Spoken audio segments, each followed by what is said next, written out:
Hello there. So, we're working on the trailer again today. I used great stuff and spray foamed these walls. I have 1-inch foam on the other walls, but this wall had a leak. So I took everything out. It had some mildew, some mold on the wood, some wood rot. So I got rid of all that wood. I sanded the wood of the floor, and I sealed up the seams with Flex Seal that I have for the roof, because I'm doing the roof. And then I used great stuff. It took me 16 cans of great stuff to do these 1, 2, 3.5 panels of the trailer. And I did some touch up on the header over the back door. Yeah, so then I let that cure and dry, and then I trimmed it with a multi-tool. This Works thing I used with this vibrating blade thing. I think it's called a multi-tool, but I'm no professional. I also used a steak knife, which works really well. Make sure it's serrated if you do. See, it works good for the small stuff, or worked well for the small stuff. So what I was doing was eyeballing it like this, and then anything that stuck out I was getting. I started with this, and then I grabbed the multi-tool to finish, to do more work. And then when that was all done, I saw gaps. For instance, it pulled away from the beam here. The foam actually pulled away, and there was a gap. So I resprayed that. So I have to trim that. And I resprayed it here. I did a little bit up at the top. And anywhere else I saw a gap, I tried to fill it in.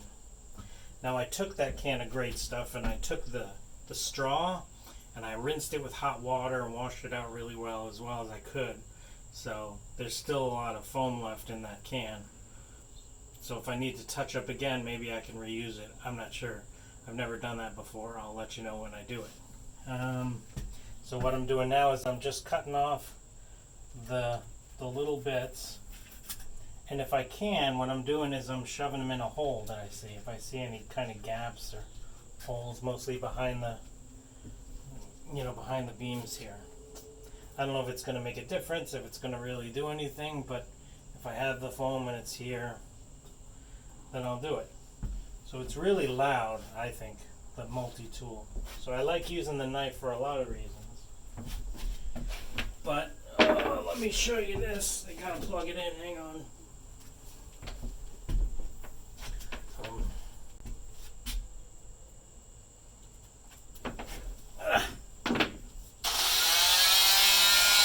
That's not bad, but it is loud. So I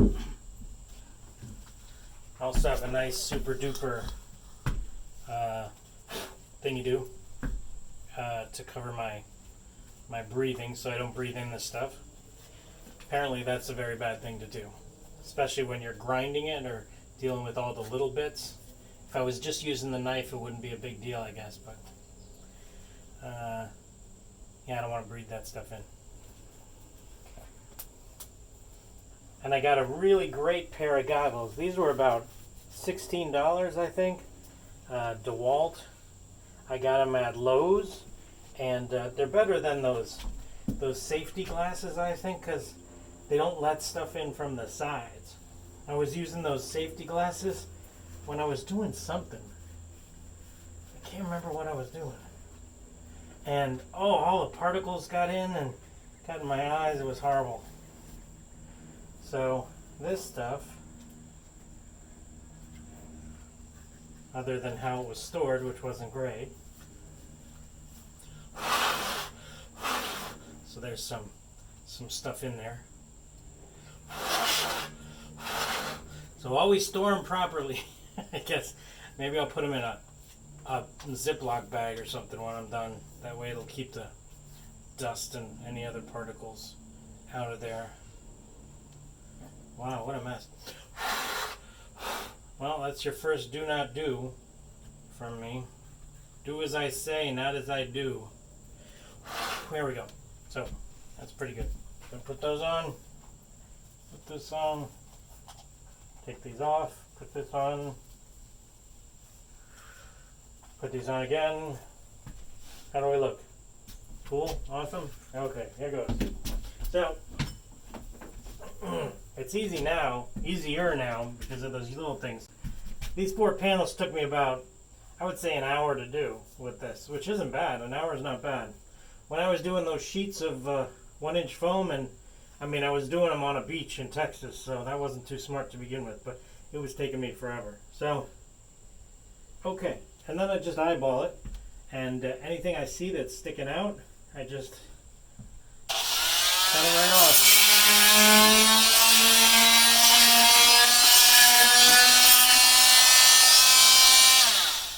I don't know if you can even see that section. Let me do some here.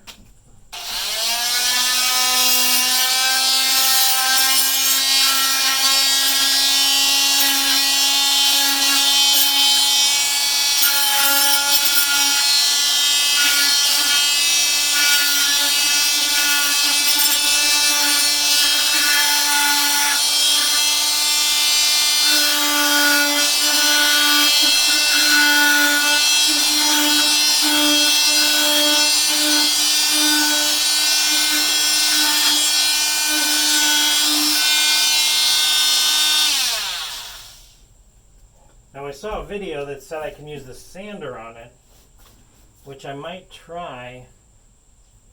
I don't know if that'll make it easier. I guess it'll make it easier to kind of trim it down.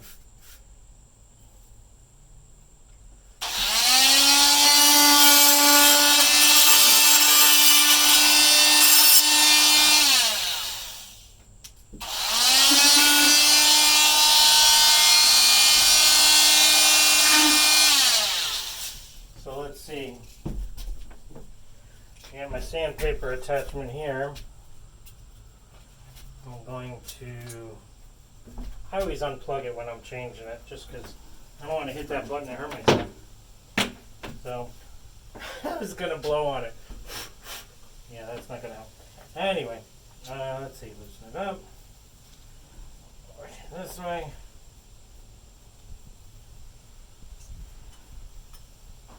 Keep loosening up. Loosen it some more. Until it falls off, which probably isn't ideal for the blade. And then I put this thingy on. I'm going to call it the sanding attachment. Sandpaper attachment? I don't know. And then, tighten that up. Check that it's still recording.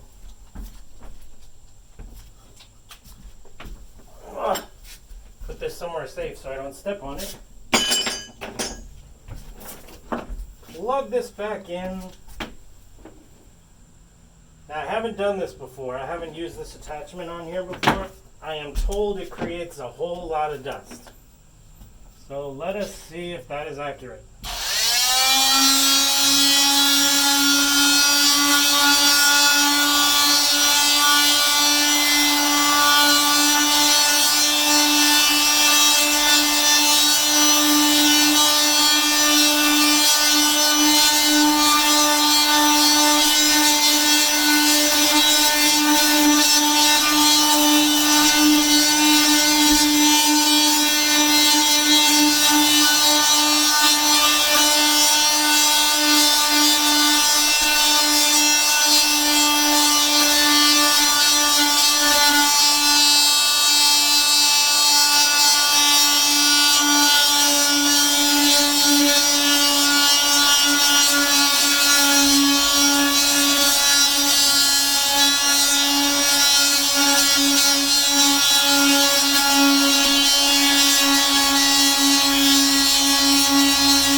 You know, it makes it smooth. It doesn't seem to be doing much.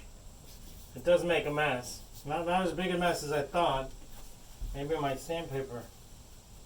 Oh, fine. I've only used that once before, so I think my sandpaper's fine. I don't know why. It just doesn't seem to be doing much. I have to put the wood back on, and anything that sticks out, this stuff doesn't compress real well. It gets pretty hard when it cures, this great stuff, so if it sticks out at all, I mean, you're going to feel it, and it's going to be tough to put the wood on. So I think I'm going to put the blade attachment back on, finish trimming it up, and then move on. Okay? So I guess the moral of the story here is the sandpaper thing works, but it's very, very slow. Yeah. I've seen those, you know, when they do the industrial spray foam for the for houses or, you know, trailers. I've seen they have this it's like a reciprocating saw, but like a vibrating knife that you would use to cut a turkey back in the 70s, you know, but it's really long, so it goes between the studs, and they just go right down. There's videos of that if you look around. That would be awesome, except it would peel all the paint off of these. As it is, I'm gonna have to. I think I'm gonna go over these with Rust-Oleum spray before I put the wood back on, just to be safe, so they don't rust. I think that's all I got.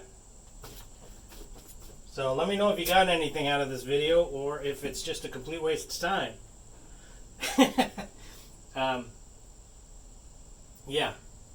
And you have a good day.